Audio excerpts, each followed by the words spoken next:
찬송가 408장.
하나님 말씀은 열왕기상 18장 3절 4절의 말씀을 함께 보도록 하겠습니다. 열왕기상 18장 3절 4절의 말씀입니다.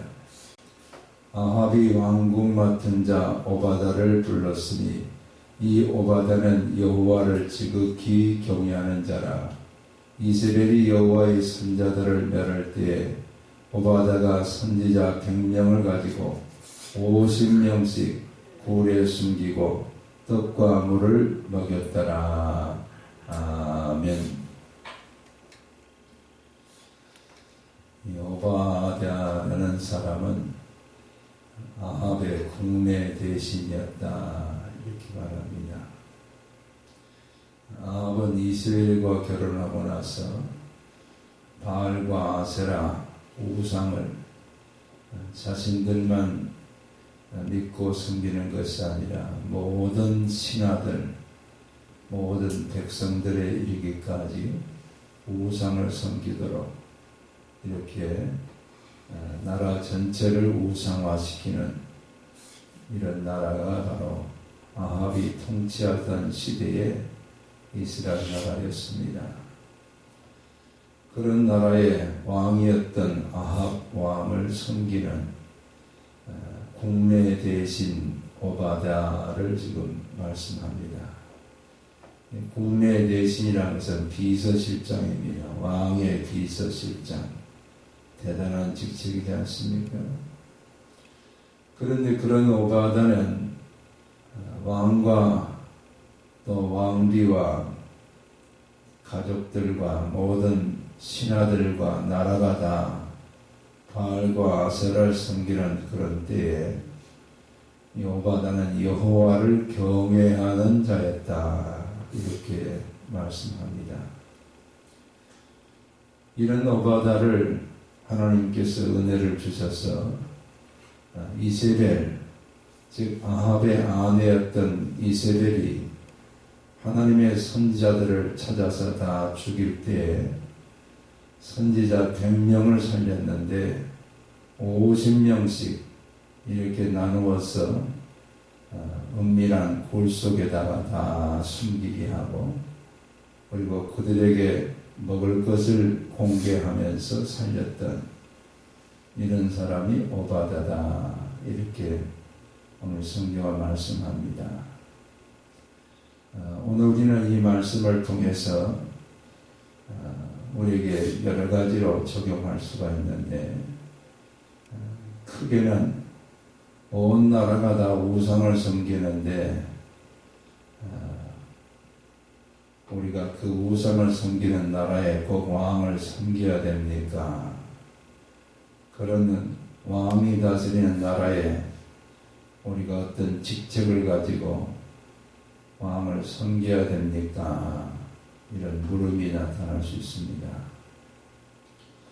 근데 성경은 섬겨라는 겁니다. 우리가 요셉의 경우를 본다 할지라도 바로는 하나님을 모르는 사람 아닙니까? 하나님을 모르는 그 바로를 요셉이 총리가 되어서 섬깁니다.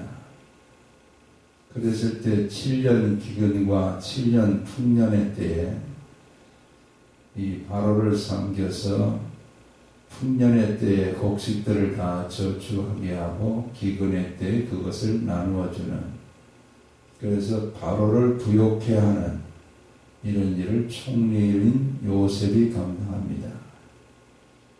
만약에 요셉이 나는 이런 하나님을 모르는 왕을 섬길 수 없습니다. 사표를 내고 가버렸다고 한다면 자기의 가족들이, 자기 아버지와 형제들이 애굽에 와서 그 기근의 때에 요셉이 제공하는 음식을 먹으면서 지내는, 그래서 그때부터 시작해서 400년 동안 애굽에서 이스라엘 백성들이 지내게 되어지는, 그리고 나서 출애굽하는 이런 성경의 역사를 보게 되는데, 만약에 요셉이 섬기지 않았다면 어떻게 그런 일이 일어날 수가 있었겠습니까? 요셉은 왕을 섬길 때 그가 하나님을 모르는 왕이랄지라도 총리로서의 자기 직임을 감당하면서 특별히 나는 하나님을 섬기는 총리입니다. 이것을 드러내면서 충성스럽게 섬겼을 때 하나님은 그를 높여주시고 귀하게 여길 수 있도록 은총을 더하시고 자기 가족들과 나라를 살리는 이런 총리의 일을 감당했다. 이렇게 말씀하고, 다니엘을 본다 할지라도 다니엘은 나라가 망했을 때 바벨론으로 포로로 끌려갑니다. 어린 나이에 포로로 끌려가서 그가 끌려가면서 이런 다짐을 합니다. 나는 하나님의 뜻에 따라서 살리라. 그 하나님의 뜻에 따라서 사는 이런 다니엘이 되기로 결단하고 그렇게 삽니다. 그런데 하나님께서 은혜를 주셔서 느부갓네살이라는 이런 하나님을 모르고 우상을 섬기는 큰 금신상을 섬기고 또 백성들도 그 앞에 다 절하라고 하는 이런 왕이었지만은 다니엘은 총리가 되어서 섬깁니다. 또 그 왕이 죽고 나서 벨사살 왕이 하나님을 모르는 왕이었기 때문에 예루살렘을 성전을 다 회파하고 거기에서 가져온 기념들을 가지고 술을 마시는 이런 왕이었지만은 총리가 되어서 섬깁니다. 또 다리오 왕을 총리가 되어서 섬깁니다. 근데 이런 모든 하나님을 알지 못하는 왕들이었지만은 그들 가운데 다니엘은 나는 하나님을 섬기는 총리입니다. 최선을 다해서 섬겼을 때 하나님께서는 다니엘을 통해서 하나님의 살아계심을 보여주시고 또 하나님께서 앞으로 예수 그리스도가 뜨인 돌로 나타나셔서 온 세상을 구원할 구세주가 되실 이런 묵시까지도 이 다니엘을 통해서 주신 것을 보게 됩니다. 우리 예수님께서도 사람들은 예수님을 정치적인 메시아로 그래서 로마에 항거하는 이런 일을 해주기를 바랐지만은 우리 예수님은 그렇게 하지 않습니다. 가이사의 것은 가이사에게, 하나님의 것은 하나님에게, 즉 종교와 정치를 예수님은 철저하게 구분하십니다.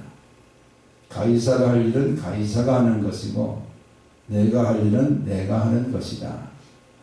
그래서 우리 예수님께서는 사망 권세를 이기시고 부활하신 다음에 마지막 승천하시기 전에 제자들과 함께하는 시간을 가질 때에 제자들이 묻습니다. 이스라엘 나라에 회복할 때가 이때입니까? 이 얘기는 뭐냐면 로마로부터 우리나라가 이제 독립되겠습니까? 이 나라 정치에 대해서 묻습니다. 그때 예수님께서는 때와 기한은 아버지께서 권한에 가지고 계시니까 너희 알 바 아니다. 오직 성령이 너에게 임하시면 너희가 권능을 받고 예루살렘과 온 유대와 사마리아와 땅끝까지 이르러 내 증인이 되라. 예수님의 증인 되어지는 이런 우리가 되기를 원하셨지 정치에 참여하고 나라의 회복을 위해서 데모하고 이런 일에는 가담하지 말라는 겁니다. 그것은 아버지의 권한이 있다는 거예요. 나라가 어떻게 되는 것은 아버지의 권한이지 오늘 우리가 해야 될 것은 성령 받고 예수님의 증인 되어지는 이런 하나님의 거룩한 백성으로 살아가는 우리가 되기를 우리 예수님께서 말씀하셨고 또 제자들도 정부와 반하면서 데모하는 그런 제자들이 되는 것이 아니라 오직 어디를 가든지 예수 그리스도는 우리의 구세주이십니다. 이것을 증인하는 일을 제자들이 감당하면서 나라가 그들을 죽이면 순교하면서 피를 흘리면서 예수 그리스도를 증인하는 하나님의 나라를 건설하는 그 일들을 감당했다. 이렇게 말씀하고 있습니다. 또한 이것을 우리가 작게 우리의 생활 속에 적용하면은 사장님이 예수도 안 믿고 우상을 섬기는 사장님인데 내가 이 회사에 다녀야 될까요? 이렇게 우리가 물을 수 있습니다. 근데 하나님은 다녀라는 거예요. 그런 회사에서 더 예수 사람으로 살라는 거예요. 오바다와 같이 하나님을 경외하면서 하나님의 사람들을 도우면서 더 열심으로 하나님의 영광을 위해서 살아가는 우리가 되라는 겁니다. 예수 안 믿는 사장님이라고 사표 쓰고 나오는 우리가 아니라 그곳에서 우리가 더 하나님의 영광을 위해서 충성스럽게 살아가는 우리가 되라. 이렇게 말씀합니다. 오늘 우리는 예수님께서도 세상이 예수님을 향해서 돌 던지고 예수님을 향해서 환난과 고통을 주는 그런 세상이었지만은 예수님은 분명히 우리에게 말씀합니다. 너희가 세상에서 환난을 당하나 담대하라. 내가 세상을 이겼노라. 바로 예수님은 그런 세상을 이기면서 승리의 길로 가신 것처럼 오늘 우리가 살아가는 세상, 나라, 우상이 판을 치고 있고 또 하나님을 모르는 그런 회사를 다니고 있는 우리라 할지라도 그곳에서 하나님의 사람으로서 더 충성하고 더 영광을 드러내는 우리가 되심으로 그곳에 나와 함께 계시는 예수 그리스도를 드러내는 나와 여러분의 삶이 되어서 우리 하나님께 영광 돌리시는 우리 모두가 되시기를 주의 이름으로 축원합니다. 아멘.